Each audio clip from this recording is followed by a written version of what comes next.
Pemirsa, warga Depok dihebohkan dengan dua kasus anak hilang dalam satu hari pada Rabu 23 Februari lalu, dan salah satu kasus ternyata merupakan rekayasa.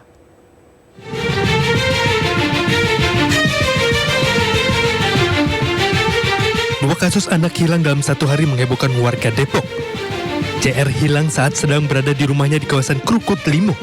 Sementara anak lainnya, A, hilang usai pulang sekolah di kawasan Cinere. Kasih Humas Polres Metro Depok, AKP Yuni menjelaskan CR ditemukan di kawasan Blok M usai naik angkot dari rumahnya saat ibunya sedang menyuci pakaian. Kemudian dibujuk oleh tetangganya yang kebetulan menemukan CR serta satpam mal, kemudian diantarkan pulang.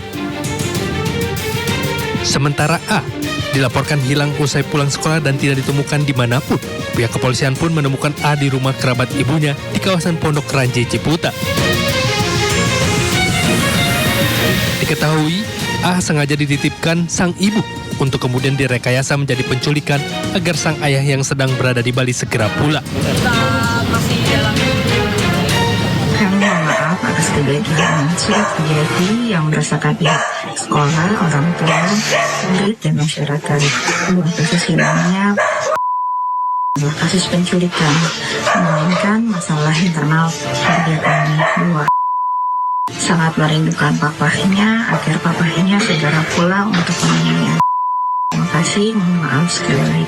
Peran dari ibunya bahwa sampai sore itu tidak kembali, dia tidak ada di sekolahnya. Setelah dia jemput ternyata itu keluar, setelah selesai keluar dan menunggu di luar. Ternyata dicari nggak ada. Setelah dibuatkan laporan dan ditemukan oleh tim dari Polda, ternyata anaknya itu dititipkan ke saudaranya. Ternyata setelah diselidiki ternyata pernah ada penyampaian kepada ibunya bahwa dia kangen sama ayahnya karena sudah lama nggak ketemu, dia kangen. Terus ibunya sarankan, katanya yaudah kamu pura-pura hilang aja, mungkin nanti orang tuanya, bapaknya bisa mengetahui dan datang gitu. Jadi itu hanya apa ya, rekayasa saja. Pihak kepolisian pun menegaskan bahwa kedua kasus tersebut bukanlah kasus penculikan anak yang selama ini ramai di media sosial. Dari Depok, Jawa Barat, Iyung Rizky, iNews melaporkan.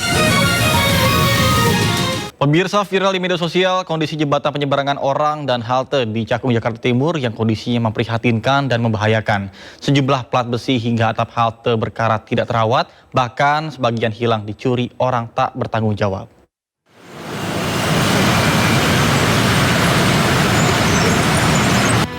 Viral di media sosial, jembatan penyeberangan orang dan halte di kawasan Tipar, Cakung, Jakarta Timur rusak terbengkalai.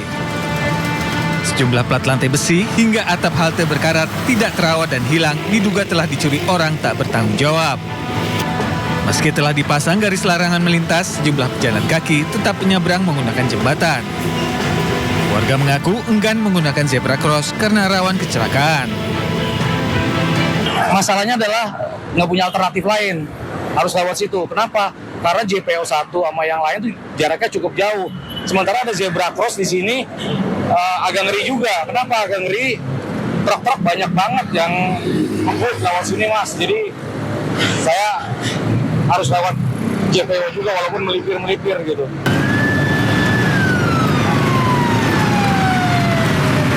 Menerima banyak aduan dari masyarakat terkait rawan kecelakaan, anggota DPRD DKI melakukan sidak jalan rusak di Jalan Layang Lejen S. Parman, Grogol, Petamburan, Jakarta Barat. Usai sidak, Pemkot Jakarta Barat diminta untuk memperhatikan jalan-jalan yang rusak, khususnya di jalan protokol. Dan memang laporan-laporan dari masyarakat ini mereka menyatakan bahwa wilayah sini sudah banyak sekali jatuh korban. Kata-kata pengendara motor, Pak. Ya, nah maksudnya gini, saya kebetulan dari Bina Marga lagi ngerjain wilayah sini, saya telepon, dia bersikap juga. Jadi tadi kan setengah jam langsung sampai ke sini kan. Dinas Bina Marga Jakarta pun didorong untuk segera memperbaiki sejumlah jalan rusak yang kerap membahayakan bagi pengendara yang melintas. Jakarta, Rio Manik, Miftahul Gani, iNews melaporkan. Terima kasih Anda masih bersama kami di Sido Siang bersama saya Nata Arman. Pemirsa, polisi menangguhkan penahanan Kepala Desa Kohot Arsin bin Arsip bersama dengan 3 tersangka kasus pagar laut Tangerang. Penangguhan penahanan tersebut berkaitan dengan masa penahanan yang sudah habis. Bareskrim Polri menangguhkan penahanan Kepala Desa Kohot Arsin bin Arsip bersama dengan 3 tersangka kasus pagar laut Tangerang. Direktur Tindak Pidana Umum Bareskrim Polri Brigjen Juhandani Raharjo menjelaskan bahwa alasan dibalik penangguhan penahanan Kades Kohot dan 3 tersangka lainnya yakni karena batas penahanan keempat tersangka telah mencapai batas maksimal sesuai dengan Kitab Undang-Undang Hukum Acara Pidana atau KUHP. Masa penahanan keempat tersangka sudah 2 kali dilakukan perpanjangan. Dalam KUHP perpanjangan penahanan berlaku 2 kali dengan total 60 hari. Meskipun penahanan ditangguhkan, namun proses penyidikan tetap berjalan.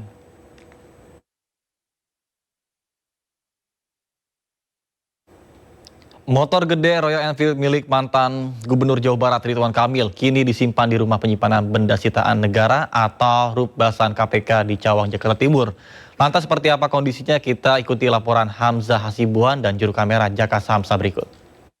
Ya, pemirsa, saat ini kami sedang berada di Rukbasan ataupun Rumah Penyimpanan Barang Sitaan milik negara yang dimiliki oleh KPK di daerah Jakarta Timur, di mana saat ini kami sudah melihat salah satu barang sitaan dari ataupun milik mantan Gubernur Jawa Barat Ridwan Kamil yang berupa 1 unit motor jenis Royal Enfield Classic 500. Dengan di sini bisa dilihat juga pemirsa bahwa terdapat nomor 0382 yang kemungkinan ini merupakan salah satu unit motor yang limited edition, di mana pihak Komisi Pemberantasan Korupsi ini menyita motor jenis Royal Enfield milik Ridwan Kamil terkait dengan kasus korupsi pengadaan iklan di Bank Pembangunan Daerah Jawa Barat dan Banten ataupun Bank BJB, di mana terkait dengan harga ini jika melihat dari laporan harta kekayaan penyelenggaraan negara ataupun LHKPN milik Ridwan Kamil tahun 2024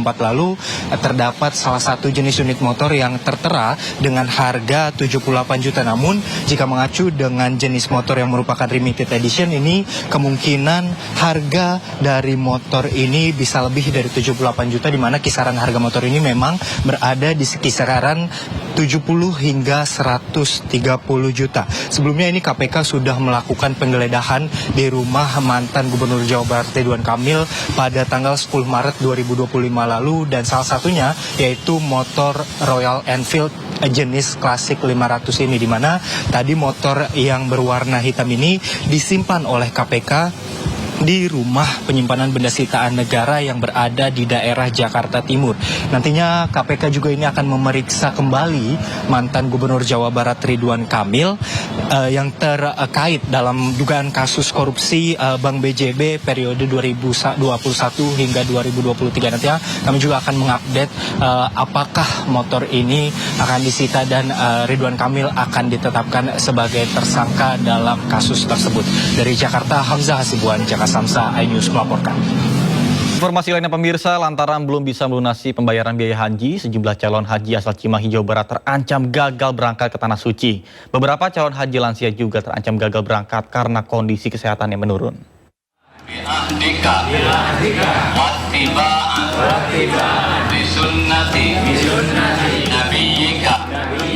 Jelang keberangkatan Jemaah Haji 2025, ratusan calon jemaah haji asal kota Cimahi, Jawa Barat terus mempersiapkan diri dengan melaksanakan manasik haji. Mereka juga melatih fisik dan mental agar siap menjalani seluruh rangkaian ibadah. Namun sebagian calon jemaah haji lansia terancam gagal berangkat ke Tanah Suci karena kondisi fisik yang menurun. Selain itu, sejumlah calon jemaah belum melunasi biaya keberangkatan, di mana pemerintah telah menutup batas akhir waktu pelunasan pada Jumat kemarin.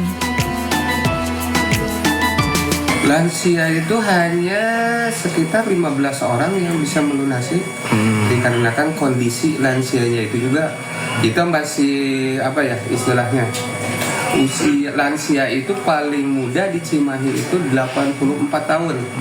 Yang tercatat lansia dari pusat itu 84 tahun. Dari sekian, dari 31 itu paling berapa persen yang bisa istiqoah? Soalnya sekarang kan mau melunasi itu istiqoah dulu. Kesehatan banyaknya sudah rentak lah, namanya usia udah 90. Rencananya para jemaah haji Kota Cimahi akan diberangkatkan pada 10 Mei mendatang. Dari Cimahi, Jawa Barat, Yuwono Wahyu, iNews melaporkan. Sementara itu pemirsa, lebih dari 36.000 jemaah calon haji asal Jawa Timur telah melakukan pelunasan biaya haji 2025, termasuk jemaah haji cadangan.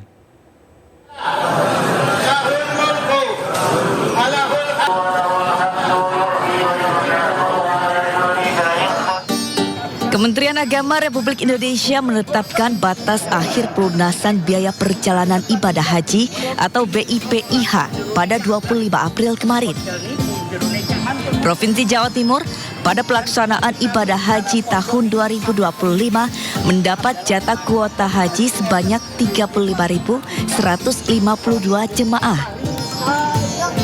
Namun kuota jemaah yang sudah melakukan pelunasan biaya haji sebanyak 36.000. Jumlah ini melebihi kuota haji Jawa Timur karena termasuk dengan jemaah haji cadangan.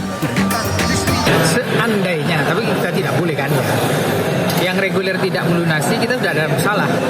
Karena kuota sudah tercukupi melebihi dari 100%.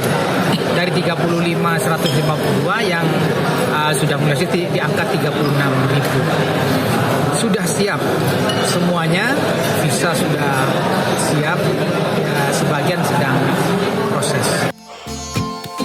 Meski jemaah haji cadangan sudah melunasi biaya perjalanan ibadah haji 2025, namun akan tetap didahulukan calon haji reguler yang berangkat pada tahun ini. Sementara itu, sebanyak 23 panitia penyelenggara ibadah haji atau PPIH Embarkasi Surabaya resmi dilantik dan akan bertugas selama pelaksanaan ibadah haji mulai 1 Mei mendatang. Petugas haji ini berisi perwakilan dari sejumlah lembaga, mulai dari Kemenak, Kemenkes, Kemenhub hingga TNI Polri. Selain pelantikan, PPIH Embarkasi Surabaya juga melakukan tes menu makanan yang akan disajikan pada saat jemaah berangkat ke Tanah Suci. Jemaah haji itu akan mendapatkan jatah makan total ya 120. Oh, di pesawat dua kali ya. 2 kali makan dengan snacknya. Tadi disampaikan bahwa snack disiapkan 1 jam sebelum landing.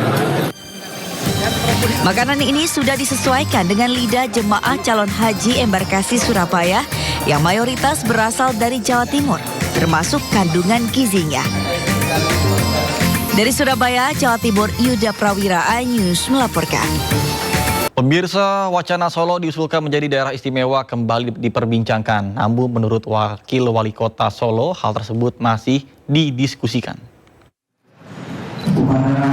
Wakil Wali Kota Solo, Astrid Widayani mengaku belum membahas mengenai usulan terkait dengan wacana Solo menjadi daerah istimewa. Menurutnya hal ini masih dipelajari dan akan menjadi diskusi bersama Wali Kota Respati Ardi. Pemkot Solo sedang berupaya membuat Kota Solo menjadi pusat wilayah penyangga di kabupaten sekitar. Pihaknya juga mendorong adanya aglomerasi Solo Raya untuk menguatkan posisi Kota Solo.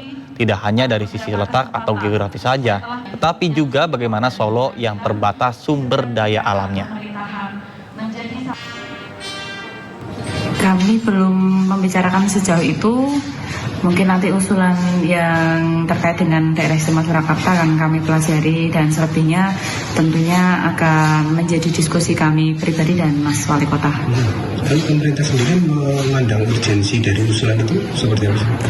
Mungkin dalam konteks saat ini yang sedang kami jalankan juga adalah bagaimana Surakarta ini menjadi pusat atau hub dari wilayah-wilayah penyangganya, yang kami juga dorong sebuah pendekatan aglomerasi Solo Raya di mana hal ini tentunya bisa menguatkan posisi Solo tidak hanya dari sisi letak atau geografis saja, tetapi juga bagaimana Solo yang terbatas sumber daya alamnya, dan kami fokus di sumber daya manusianya. Semua potensi investasi bisnis ada di Solo, ini nanti bisa bergerak ke sana. Untuk selebihnya kami belum membahas secara mendalam mengenai Sementara itu pemirsa, Kementerian Dalam Negeri masih akan melakukan kajian terlebih dahulu terkait dengan usulan Solo menjadi daerah istimewa.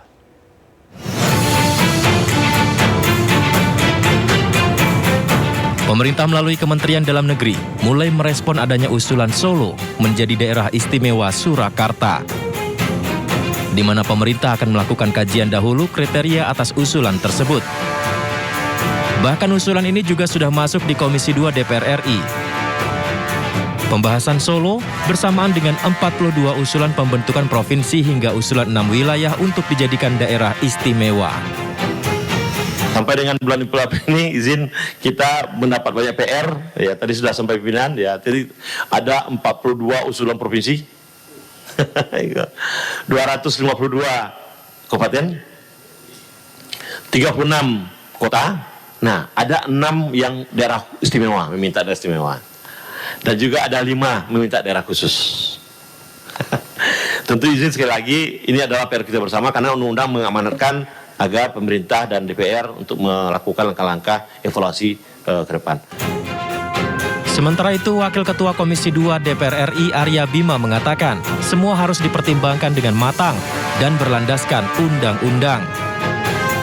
Akan tetapi, ia menilai jangan sampai pemberian daerah keistimewaan ini membuat rasa ketidakadilan dengan daerah-daerah lain.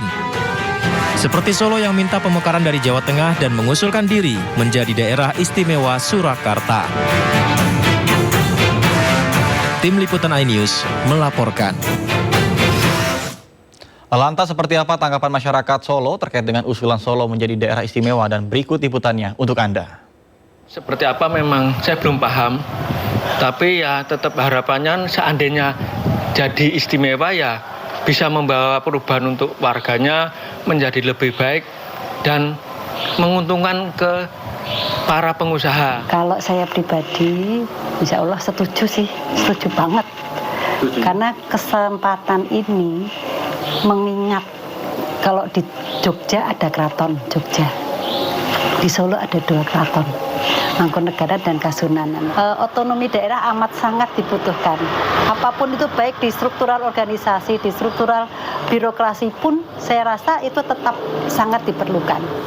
Ya, kalau itu lebih baik juga mendukung. Semoga Solo lebih maju. Jadi masyarakatnya juga berkembang, lebih meningkat perekonomiannya. Penyidik Kejaksaan Negeri Jakarta Pusat kembali melakukan penggeledahan terkait dengan kasus dugaan tindak pidana korupsi pengelolaan Pusat Data Nasional sementara Kementerian Komunikasi dan Digital periode 2020-2024. Dari penggeledahan ini, penyidik menyita sejumlah dokumen yang berkaitan dengan pengadaan PDNS. Ada barang bukti elektronik yang disita guna penghitungan kerugian negara dan pembuktian di persidangan. Bukti-bukti yang disita masih akan dianalisa penyidik, bahkan hingga saat ini pemeriksaan saksi terkait kasus ini telah mencapai 70 orang. Namun penyidik masih akan memeriksa sejumlah saksi lagi. Dalam waktu dekat, penyidik Jari Jakpus akan melakukan gelar perkara untuk menetapkan tersangka. Penetapan dilakukan setelah pemeriksaan saksi tambahan dan analisa barang bukti sitaan selesai. Ini penyidik pada Kejaksaan Negeri Jakarta Pusat benar telah melakukan penggeledahan di beberapa lokasi di Provinsi Banten dan Provinsi DKI Jakarta terkait dengan penyidikan PDNS di lokasi BDX Center, kemudian di kantor pusat PTAL, di gudang PTAL, di warehouse PTAL. Ini merupakan rangkaian penggeledahan lanjutan terhadap penggeledahan yang sudah dilakukan beberapa waktu yang lalu, di mana penyidik memandang perlu untuk melakukan penggeledahan di 5 lokasi tersebut untuk kembali menambah barang bukti dan alat bukti supaya penyidikan ini semakin kuat. Sampai saat ini saksi yang sudah diperiksa oleh penyidik itu sebanyak 70 orang saksi, dan penyidik masih terus melakukan pemeriksaan saksi tambahan. Di samping itu juga penyidik telah melakukan pemeriksaan beberapa orang ahli. Terkait dengan tersangka, penyidik belum menetapkan tersangka, tapi penyidik telah mengantongi beberapa nama sebagai calon tersangka. Tiba waktunya nanti penyidik akan menetapkan tersangka tersebut, calon tersangka tersebut menjadi tersangka, dan akan menyampaikannya kepada publik atau kepada masyarakat. Kejaksaan Agung menyita barang bukti berupa 2 kapal pesiar dari pengacara Arianto, salah satu tersangka kasus suap hakim dalam vonis lepas korupsi minyak mentah.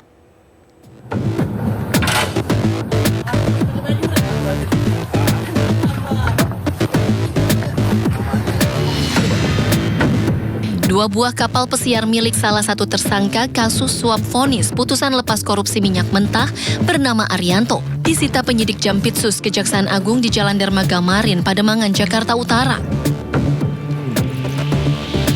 Selain kapal, Kejaksaan juga menyita 130 helm bermerek di kawasan Menteng, Jakarta Pusat, serta 12 sepeda mewah dan 1 unit motor Harley.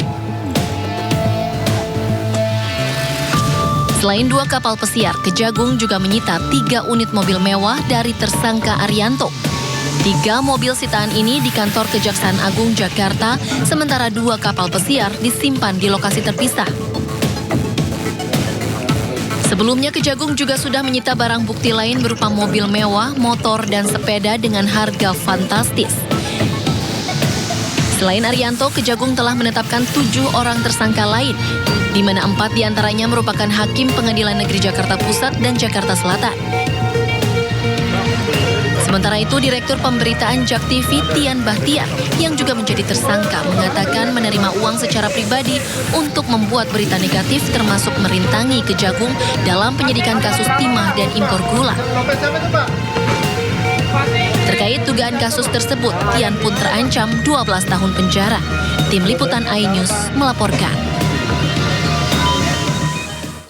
Publik menyoroti gaya hidup Arianto Bakri dan Marcella Santoso usai keduanya ditetapkan sebagai tersangka dalam kasus suap hakim. Keduanya kerap memamerkan kehidupan mewahnya di media sosial. Jakarta keren untuk Garden FM apabila mampu. Lihat kan, apabila mampu gue yang kebetulan dapat. Setelah Kejaksaan Agung mengumumkan kasus dugaan suap CPO ke publik, gaya hidup Arianto Bakri dan Marcella Santoso pun ikut terbongkar. Pasangan kekasih tersebut kerap tampil hedon di laman media sosialnya. Ia kerap memamerkan kemewahan, mulai aneka mobil, motor gede, dan juga kapal mewah atau yacht. Lo mau tahu sekarang gue ada di mana? Gue ada di Maroko. Maroko tepatnya di Blues. Tak hanya itu, Arianto juga cukup sering pelesiran ke luar negeri. Tak hanya Maroko, namun juga Jepang, Belanda, dan Amerika Serikat. Arianto bahkan memposting kegiatan ekspedisi Antartika bersama National Geographic. Kalau dia ini itu bukan prostitusi, ingat. Itu lu mesti selalu ingat, oke? Gue rekomen Gadun itu ada pejabat, ada pengusaha. Majuan lihat, ntar suara gue gak kedengeran. Oke? Gue lebih rekomen lo cari pejabat. Tak hanya dikenal sebagai advokat, Arianto Bakri juga dikenal karena konten-kontennya yang bertajuk Jakarta Keren untuk Gadun FM. Konten tersebut menampilkan kehidupan mewah hingga pembahasan soal ami-ami. Di Instagram, Arianto memiliki lebih dari 46.000 pengikut. Sementara di TikTok, Arianto Bakri memiliki hampir 146.000 pengikut. Sementara Marcella Santoso, sebelum menangani kasus dugaan korupsi minyak mentah, ia telah menjadi pengacara Harvey Muiz terkait kasus korupsi pengelolaan tata niaga timah. Arianto Bakri dan Marcella Santoso ditetapkan sebagai tersangka pemberi suap sebesar 60 miliar. Keduanya merupakan pengacara dari terdakwa korporasi yang divonis lepas atau on-flag. Selain kedua advokat ini, Kejagung juga menetapkan 6 orang lain sebagai tersangka, yaitu 4 hakim, 1 panitera muda, dan 1 orang dari Wilmar Group.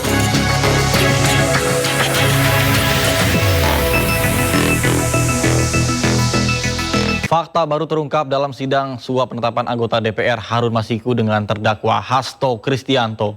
Dalam rekaman telepon terungkap kalimat perintah ibu untuk memuluskan penetapan Harun Masiku sebagai anggota DPR.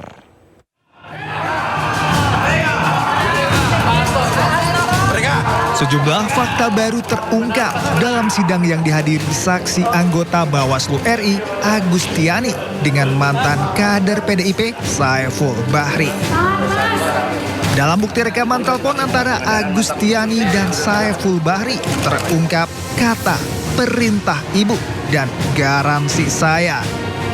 Melalui telepon, Saiful menyebut adanya pesan dari Hasto soal ada perintah dari ibu dan siap menjadi garansi dalam proses PAW untuk meloloskan Harun Masiku.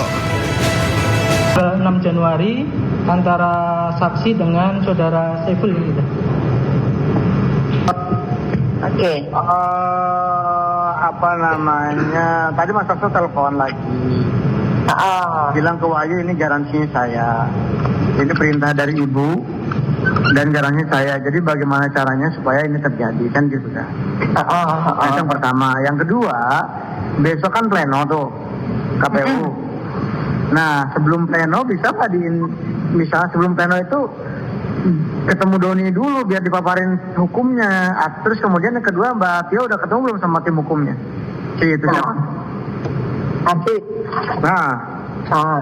Jadi tadi Mas lagi nelpon, kan lagi coba cari opini hukum yang dari orang-orang di luar KPU dulu. Mengenai postulat hukum. Yang Doni bilang. Nah, pengertian yang aku dapat dari mereka-mereka itu, postulat hukum itu kan kalau tidak ada perubahan, artinya itu kebenaran yang memang udah A ya A gitu. Nah, cuma ini kan ada perubahan, postulatnya itu adalah putusan MA-nya iya. Tapi kan ada yang berubah kemudian karena ternyata diketahui belakangan ada perubahan angka kan begitu. Nah, jadi kalau kita masih berkeras dengan postulat hukum itu untuk MA-nya iya postulat, tapi untuk keputusannya ini tidak bisa postulat katanya. Nah, aku tadi kan telepon juga si Wahyu. Aku minta di range waktu untuk hakim. Nah, jadi aku jam 4, jam 3-an nanti aku telepon. Nah, Wahyu kondisikan hakim. Nanti jam 4 itu ketemu dengan hakim. Itu dengan divisi hukumnya. Nah, sekarang aku juga mau minta izin bawa Doni. Itu, jadi langsung ketemu hakimnya di situ. Bagus dong. Nah ini aku belum tahu dengan hakim dengan Doninya oke apa enggak. Tapi aku Doni bisa ya coba aja kalau memang oke kan Doni bisa tak panggil. Jadi gini prinsipnya adalah bahwa kita ya kan menggiring hukum ya, menggiring ketentuan hukum gitu loh Mbak. Bahwa postulat yang tafsiran yang paling benar tafsiran versi kita. Itulah yang kita nanti canangkan ke semua stakeholder. Iya, kalau pengertian walaupun di luar sana kan ada tafsiran postulat ini hanya MA, yang lainnya enggak, kan gitu kan? Nah kita harus bersikeras, harus sefrekuensi dengan KPU, harus sefrekuensi dengan kita, di mana postulat yang dimaksud adalah postulat versi kita. Nah itu aja. Sama, kalau memang tidak memungkinkan, aku pengen tahu, lo punya way out nggak untuk masalah ini, kan gitu. Ini sekarang kan kesalahan ada penghitungan di kalian, kan gitu. Nggak ada way out dong, nggak ada dong. Itu solusinya kita tahu Mbak, mereka itu jangan-jangan postulat, ya kan? Mereka itu cuma ke PAW way outnya. Sementara kalau cara PAW Mbak, nggak usah kita operasi. Kita langsung pecat aja sih itu. Rizkinya ya? Rizkinya. Lalu, siapakah ibu yang dimaksud dalam rekaman itu? Pengacara Hasto Kristianto Roni Talapesi membantah kata ibu merujuk pada ibu ketua partai Megawati Soekarno Putri. Roni menyebut Saiful kerap mencatut nama secara asal. Tim Liputan iNews melaporkan. Pemirsa, Pengadilan Tipikor Jakarta Pusat kembali menggelar sidang lanjutan kasus dugaan korupsi pergantian antar waktu anggota DPR Harun Masiku dengan terdakwa Hasto Kristianto. Jaksa penuntut umum menghadirkan 3 saksi yakni Ilham Yulianto yang merupakan supir pribadi Saiful Bahri, staf DPP PDIP Patrick Gerat, staf Wahyu Setiawan Rahmat Tony Daya. Hasto Kristianto didakwa menjawab ex-komisioner KPU Wahyu Setiawan bersama dengan advokat Doni Tri Istiqomah, kader PDIP Saiful Bahri dan buronan Harun Masiku. Uang yang diberikan dimaksudkan agar Harun Masiku bisa mendapatkan kursi sebagai anggota DPR melewati jalur PAW. Selain itu, Hasto juga didakwa melakukan perintangan penyidikan. Salah satu tuduhan terhadapnya yakni memerintahkan Harun dan stafnya Kusnadi untuk merusak ponsel. Sementara kuasa hukum Hasto Kristianto, Roni Talapesi, menantang jaksa penuntut umum untuk menampilkan rekaman CCTV yang berada di salah satu ruang tunggu di gedung KPU. Permintaan itu disampaikan setelah salah satu saksi menyebutkan Hasto pernah datang ke ruangan Wahyu Setiawan. Namun Roni Talapesi pun menjelaskan kedatangan Hasto menemui Wahyu tidak sendiri dan untuk keperluan proses perhitungan suara Pilpres. Selain itu, tim kuasa hukum Hasto juga kembali menegaskan bahwa kasus yang menyeret Sekjen PDIP Hasto Kristianto merupakan kasus lama yang sudah inkrah dan didaur ulang. Sebelum saudara Hasto masuk ke dalam ruangan, yang saudara saksi sampaikan 1 menit, saudara melihat beliau menunduk. Sebelumnya ada orang tidak masuk ke dalam ruangan? Ada, Pak, ada. Jadi pertanyaannya, siapa yang masuk? Saya lupa, Pak. Lupa? Ya. Ada kira-kira berapa orang? Ya, hilir mudik sih dalam... Enggak, coba ingat, ini kan pelan-pelan ya. Kan tadi Bapak sampaikan, Pak Hasto masuk, Bapak tunduk, kemudian beliau masuk. Pertanyaan saya sebelumnya, ada orang. Bapak bilang sampaikan ada orang. Pertanyaan saya, setelah Pak Hasto di dalam, ada yang keluar enggak? Setelah dari Pak Hasto? Jadi, ya ada. Jadi, ada yang masuk, ada yang keluar. Mungkin setelah selesai merokok, ngopi, keluar, itu hal seperti itu, Pak. Berarti di dalam ruangan itu ramai? Ya.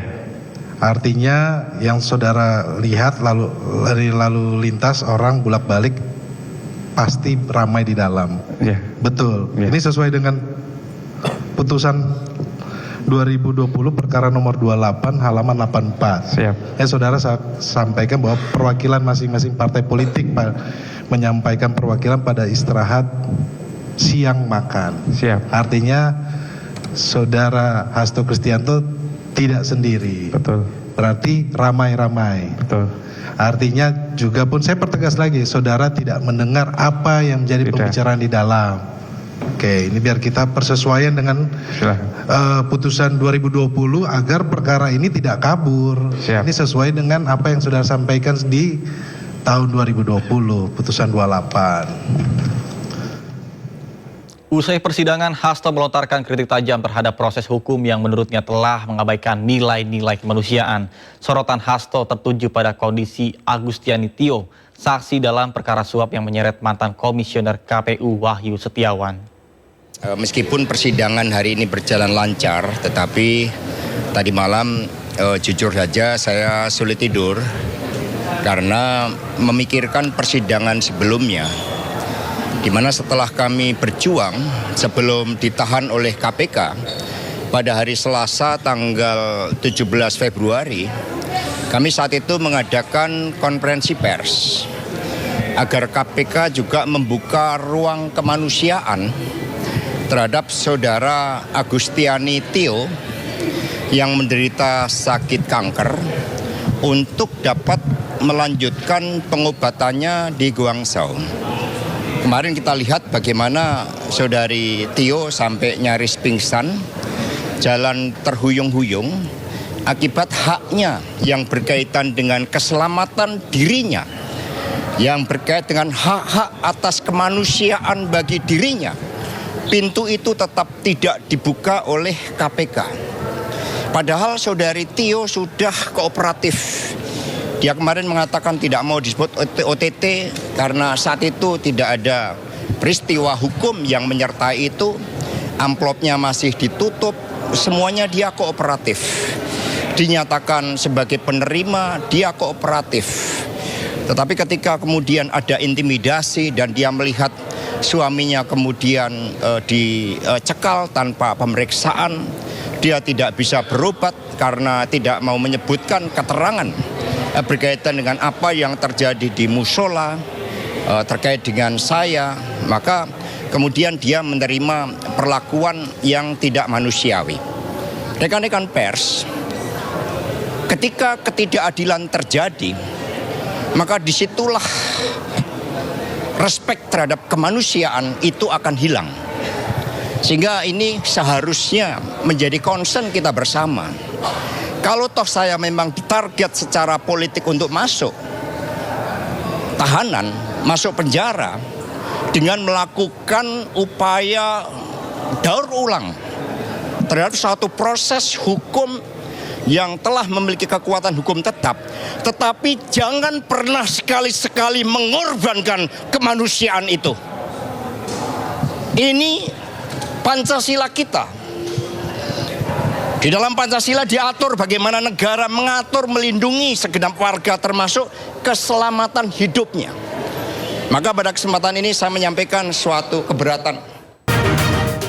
Pemirsa, saatnya kita simak pantauan lalu lintas pada siang ini dan kami telah terhubung dengan Brigadir Treslinda dari NTMC Polri yang berada di kawasan Monumen Nasional Jakarta. Baik, selamat siang. Bagaimana pantauan lalu lintas dari tempat Anda melapor? Silakan.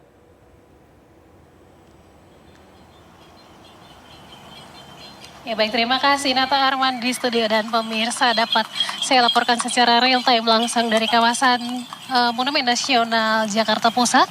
Seperti yang Anda saksikan saat ini memang arus lalu lintas di kawasan ini dalam keadaan ramai lancar untuk kendaraan dari Harmoni yang akan mengarah ke arah Sudirman saat ini mengalami perlambatan di antrian trafik light di mana tidak ada penumpukan kendaraan. Arus lalu lintas di kawasan ini masih terbilang normal.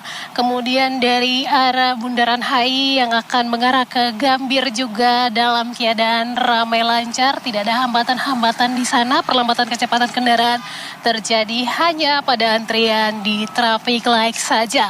Kemudian untuk kendaraan dari arah Gambir yang akan mengarah ke Bundaran HI maupun yang akan berbelok kiri ke arah Sudirman saat ini dalam keadaan ramai dan lancar.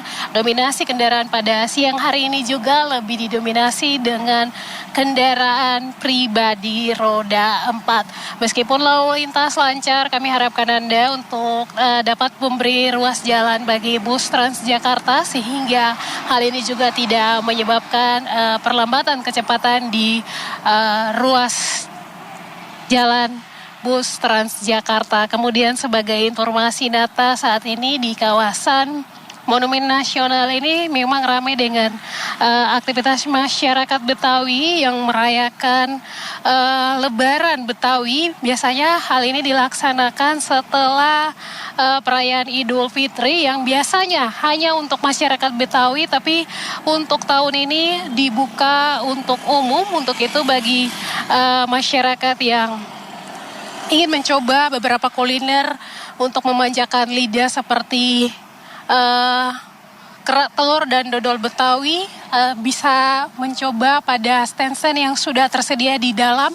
Kami harapkan Anda dapat mengikuti apa yang sudah disediakan panitia dengan tertib sehingga acara tersebut juga dapat berjalan dengan lancar, mengingat pada acara ini juga dihadiri oleh kedutaan negara-negara ASEAN, sehingga kami juga berharap Anda dapat menjaga ketertiban di dalam sehingga hal ini juga tercipta nuansa yang baik bagi negara-negara ASEAN tentunya. Kemudian untuk saat ini arus lalu lintas di kawasan ini masih terbilang normal, tidak ada hambatan-hambatan. Bagi Anda yang akan melakukan kegiatan akhir pekan ke arah Monumen Nasional, Anda dapat melaksanakan dan juga dapat mengikuti rangkaian kegiatan Lebaran Betawi bersama pemerintah DKI Jakarta. Dan juga tentunya bagi Anda yang akan beraktivitas di akhir pekan, periksa kembali kelengkapan kendaraan Anda dalam keadaan layak jalan. Tentunya Anda sendiri dalam keadaan sehat. Hal ini untuk mencegah terjadinya kecelakaan lalu lintas. Bagi Anda yang akan mengupdate informasi-informasi seputar arus lalu lintas terkini, kami siap melayani Anda di 15669 ataupun melalui SMS center kami di 9119. Demikian Brigadir Treslinda melaporkan langsung dari kawasan Monumen Nasional Jakarta Pusat. Kembali ke Nata di studio, silakan. Baik, terima kasih Brigadir Treslinda atas laporan dari kawasan Monas Jakarta Pusat. Selamat bertugas kembali dan salam presisi. Informasi lainnya pemirsa, Lebaran Betawi 2025 hadir di lapangan Monumen Nasional. Warga Jakarta jangan sampai melewatkan Lebaran Betawi 2025 karena ada acara istimewa yang memuaskan penikmat cita rasa. Pemerintah Provinsi DKI Jakarta menggelar Lebaran Betawi 2025 di Monas Jakarta Pusat pada 25 hingga 27 April 2025. Lebaran Betawi merupakan tradisi tahunan sekaligus momen silaturahmi bagi masyarakat Betawi di Jakarta. Para pengunjung dapat menikmati acara yang bertabur aneka atraksi seni dan budaya termasuk makanan khas Betawi. Adapun Lebaran Betawi 2025 tahun ini mengusung tema menyongsong 5 abad Jakarta dengan semangat mempererat kearifan lokal masyarakat Betawi.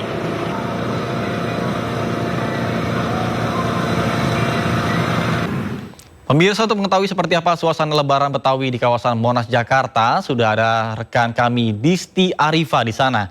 Baik, selamat siang Hadisti, bagaimana kemeriahan Lebaran Betawi di sana? Apakah ada yang menarik yang bisa Anda jelaskan?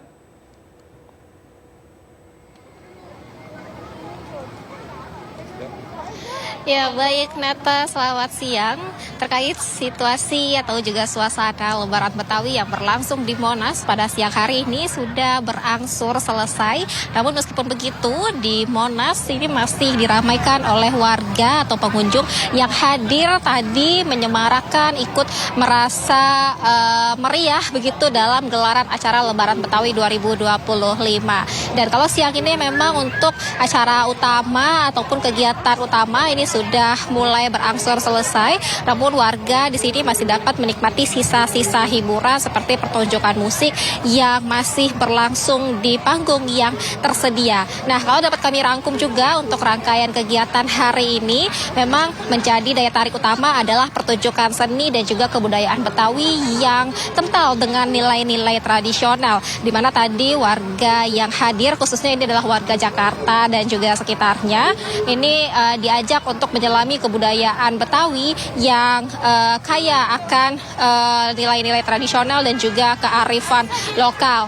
Nah, yang menjadi daya tarik lainnya adalah tadi di Lebaran Betawi 2025 ini juga banyak sekali booth-booth dari kota administrasi masing-masing seperti Jakarta Pusat, Jakarta Selatan, Jakarta Barat, Timur hingga juga dari Kepulauan Seribu, di mana mereka juga mewakili daerahnya masing-masing antusias untuk menunjukkan makanan-makanan tradisional atau khas dari daerah mereka masing-masing. Dan tadi juga makanan tersebut itu disajikan atau disuguhkan secara gratis kepada warga yang hadir.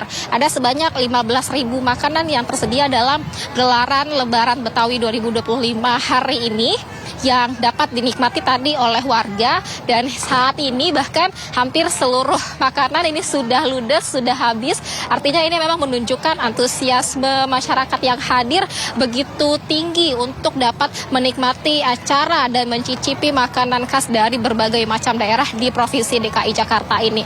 Kemudian juga terkait rangkaian acara lainnya, pertunjukan ataupun atraksi seni dan budaya, tadi juga ada berbentuk seperti tari-tarian, kemudian juga permainan musik khas Betawi, lalu juga kehadiran ondel-ondel yang menjadi ikonik dari budaya Betawi. Tentu acara ini diharapkan selain menjadi ajang silaturahmi juga dapat memberikan nilai-nilai atau pesan agar budaya Betawi ini dapat dilestarikan, dijaga dan juga dipromosikan. Sementara demikian, Nata. Baik, terima kasih rekan Disti Arifa melaporkan langsung dari kawasan Monas Jakarta Pusat. Selamat bertugas kembali dan salam sehat.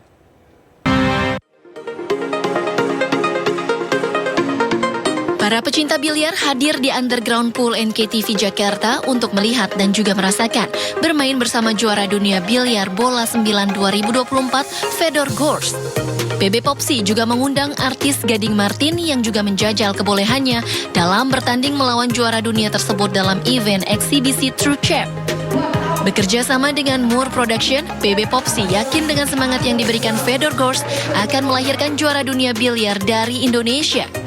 Dengan kedatangan para juara dunia bisa memotivasi para pecinta biliar bukan sekedar jadi penonton, tetapi mereka juga bisa menyaksikan cara pemain dunia bermain dan bisa memotivasi mereka untuk suatu saat mungkin akan ada pemain yang menjadi juara dunia dari Indonesia. Dan sudah terbukti, kita ada satu pemain namanya Derin, itu adalah juara dunia junior. Kami Underground, kami mendukung pertumbuhan atlet-atlet biliar, terutama atlet muda.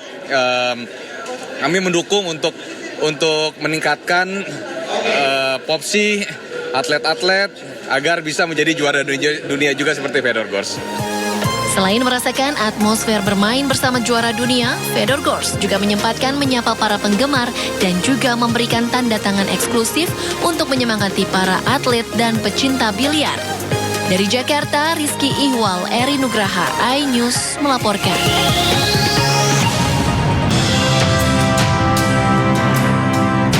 Kontes kecantikan dunia Miss World ke-72 pada tahun 2025 akan digelar di Telangana, India pada 31 Mei 2025 mendatang. Miss Indonesia 2024, Monica Kezia Sembiring akan berangkat menuju India mewakili Indonesia berkompetisi dengan 120 negara lainnya. Dalam press conference Miss Indonesia Goes to Miss World 2025 di Gedung iNews Tower Kebon Siri, Jakarta, Founder and Chairwoman of Miss Indonesia Organization yang juga Executive Chairwoman MNC Group, Liliana Tanusudibyo, menaruh harapan agar Monica mampu meraih hasil maksimal dan mengharumkan nama Indonesia. Jadi nanti dia akan berangkat di tanggal 6 Mei ini, jadi sudah hampir 11 bulan lebih. Persiapannya sangat luar biasa dan menurut saya itu sangat baik udah. Untuk dia layak untuk maju ke Miss World. Seorang Miss World itu harus pintar, harus bisa berbicara depan umum, harus juga cantik, harus juga bisa catwalk, harus bisa bermain musik atau apapun itu talentanya. Intinya Miss World itu they're looking for the whole package. Dan selama 11 bulan saya memastikan semua pelajaran yang diberikan kepada saya pelajari, saya resapi. Dalam ajang internasional tersebut, Monica juga akan mempresentasikan kebudayaan khas Indonesia, yakni tarian tradisional khas Sumatera Utara dan mengenakan busana daerah karya desainer tanah air, serta menunjukkan talentanya dalam memainkan alat musik piano. Di Miss World 2025, Monica Kezia juga akan mengangkat isu soal air bersih melalui proyek Beauty with a Purpose yang akan dibawakan dengan kepedulian sosialnya selama 8 bulan di Kampung Ciseke, Kabupaten Serang, Banten, bertajuk Pipeline for the Lifeline. Tim Liputan iNews melaporkan.